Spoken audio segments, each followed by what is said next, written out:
नमस्कार दोस्तों। कर्क राशि के लिए 2025 का ये जो साल है वो बहुत ही खास होने जाने वाला है, क्योंकि इस साल में कई जो महत्वपूर्ण ग्रह हैं जैसे कि शनि, गुरु, राहु, केतु ये राशांतर करने जा रहे हैं। पिछले करीबन 2-2.5 साल में आपने देखा होगा कि बहुत ज़्यादा स्ट्रेस आपने देखा होगा किसी भी क्षेत्र से रिलेटेड, चाहे वो पैसे से रिलेटेड हो, स्वास्थ्य से रिलेटेड हो, रिलेशन से रिलेटेड हो। तो जो बातें हैं वो आपके लिए काफ़ी ज़्यादा कॉम्प्लिकेटेड हुई थी, लेकिन अब जो जाकर जो बात है वो आपके लिए काफ़ी ज़्यादा स्मूथ होने वाली है। सबसे पहले और महत्वपूर्ण बात, शनि जो ग्रह आपके अष्टम भाव में भ्रमण कर रहा है वो करीबन 29 मार्च के बाद आपके भाग्य भाव में भ्रमण करने जा रहा है। इसे हम लघु साढ़े साती भी कहते हैं। और कर्क राशि के लिए जो साढ़े साती है वो काफ़ी ज़्यादा टफ जाती है। आपकी जो राशि है वह काफ़ी ज़्यादा इमोशनल है और छोटी छोटी बातों के लेकर स्ट्रेस ज़्यादा आ जाता है। हालांकि आपकी जो राशि है वो हार्ड वर्क भी काफ़ी कर लेती है, लेकिन पिछले करीबन 2-2.5 साल में आपने देखा होगा कि चाहे कितना भी आप हार्ड वर्क क्यों ना कर लो, लेकिन उसके जो रिजल्ट है वह जैसा आप चाहते हो उस प्रकार से बिल्कुल भी नहीं आ रहे थे। लेकिन अब जाके जो बातें हैं वो आपके लिए काफ़ी ज़्यादा सरल तब होने जा रही हैं। तो ये जो शनि का जो राशि भ्रमण है उसी के साथ बाकी के जो ग्रह हैं उसके जो राशांतर है वो आपके लिए किस प्रकार से परिणाम लाएंगे, सभी के बारे में डिटेल में चर्चा इस वीडियो में हम करने वाले हैं। तो जैसे हम अभी मैंने कहा कि पिछला करीबन 2-2.5 साल था वो आपके लिए ठीक नहीं था। सबसे महत्वपूर्ण बात, स्वास्थ्य से रिलेटेड जो बातें वो ठीक नहीं थी। उसी प्रकार रिलेशनशिप के मामले में भी आपने देखा होगा या फिर पैसे के मामले में। लेकिन ये जो शनि है ये शनि अब आपके अष्टम भाव से भाग्य भाव में भ्रमण करने जा रहा है। हालांकि ये जो शनि है ये आपका सप्तमेश है, अष्टमेश है, आपके लिए मतलब आपकी राशि के लिए नंबर 1 का अशुभ फलदायी ग्रह भी माना जाता है। अब जाके ये भाग्य भाव में भ्रमण करने वाला है। तीसरी दृष्टि से ये जो शनि है वो आपके लाभ स्थान को देखेगा, सप्तम दृष्टि से ये आपके तृतीय भाव को देखेगा और दशम दृष्टि से ये आपके षष्ठ भाव को देखेगा। तो यहाँ पर 2-3 बातें हैं जिस पर ध्यान देना बहुत ही ज्यादा आवश्यक है। हालांकि एक बात तो तय है कि पिछला 2-2.5 साल आपने जो देखा होगा इससे ज्यादा अब जाके जो परिस्थितियां हैं वो आपके लिए काफी ज्यादा शुभ फलदायी साबित होगी। कई जो ऐसे बातें हैं वो आपके फेवर में होने वाली हैं जो कि काफी ज्यादा महत्वपूर्ण है। सबसे महत्वपूर्ण बात, ये जो शनि का जो भ्रमण आपके भाग्य भाव में होगा तो खास करके आप थोड़ा सा धार्मिक या फिर आध्यात्मिक मार्ग में आप रुचि लेना शुरू कर दोगे। और जो ऑलरेडी धार्मिक या फिर आध्यात्मिक मार्ग में है उनको आने वाले करीबन 2-2.5 साल में कुछ अच्छे धार्मिक या फिर आध्यात्मिक अनुभव आ सकते हैं, मिल सकते हैं।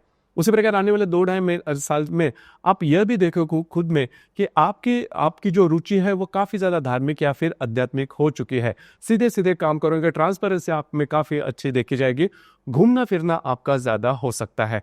अब यहाँ पर पैसों को आप ज़्यादा महत्व नहीं दोगे। हालांकि आपकी जो राशि है वो प्रैक्टिकल है, पैसों को महत्व देने वाली है, लेकिन ये जो परिणाम होगा आगे आने वाले करीबन 2-2.5 साल में उसमें आप ये ज़रूर देखोगे कि थोड़ा सा आपका जो इंटरेस्ट है, आपकी जो रुचि है उसमें थोड़ा सा बदलाव देखेंगे। लेकिन ये जो बात है आपके लिए काफ़ी ज़्यादा शुभ फलदायी साबित होगी। पिछले करीबन 2-2.5 साल में इसके कई ज़्यादा अनुभव से जाने के कारण आपका जो नज़रिया है वो थोड़ा धार्मिक या फिर आध्यात्मिक होगा। उसी प्रकार ये जो 2-2.5 साल में है उसमें थोड़ा सा आपको स्वयं के स्वास्थ्य के बारे में ध्यान देना होगा। स्वास्थ्य की छोटी मोटी समस्या सामने आ सकती है।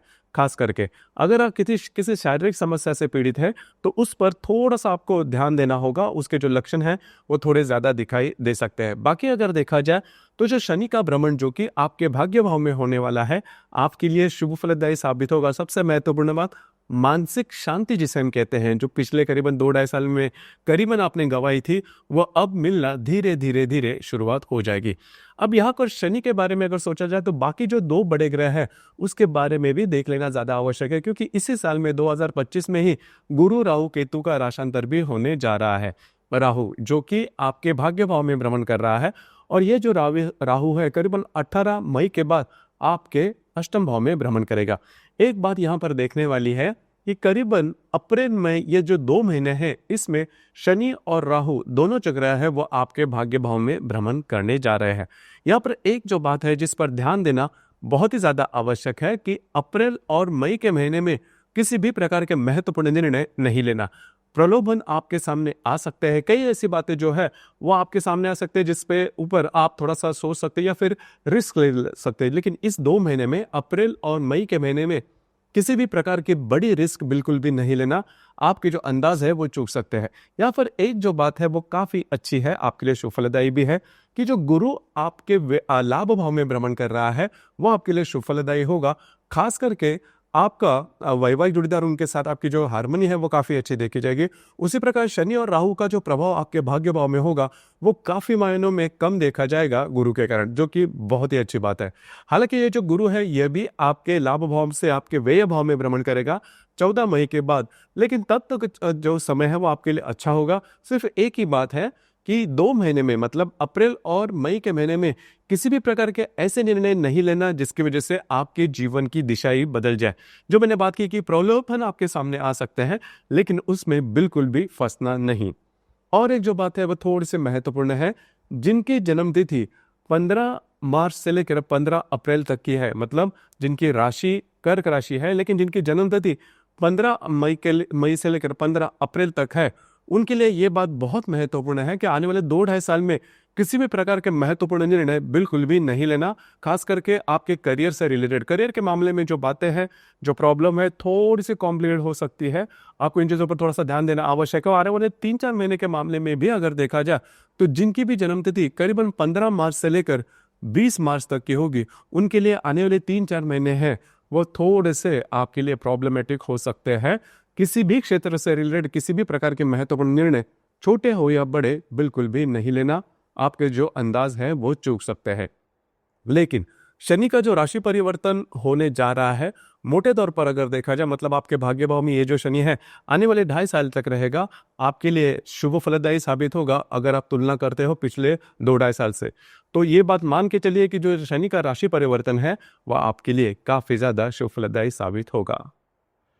तो दोस्तों, ये था कर्क राशि के लिए शनि का जो राशि परिवर्तन है वो शुभ होगा या फिर अशुभ, कौन सी बातें जिस पर ध्यान देना आवश्यक है, इस विषय पर विचार।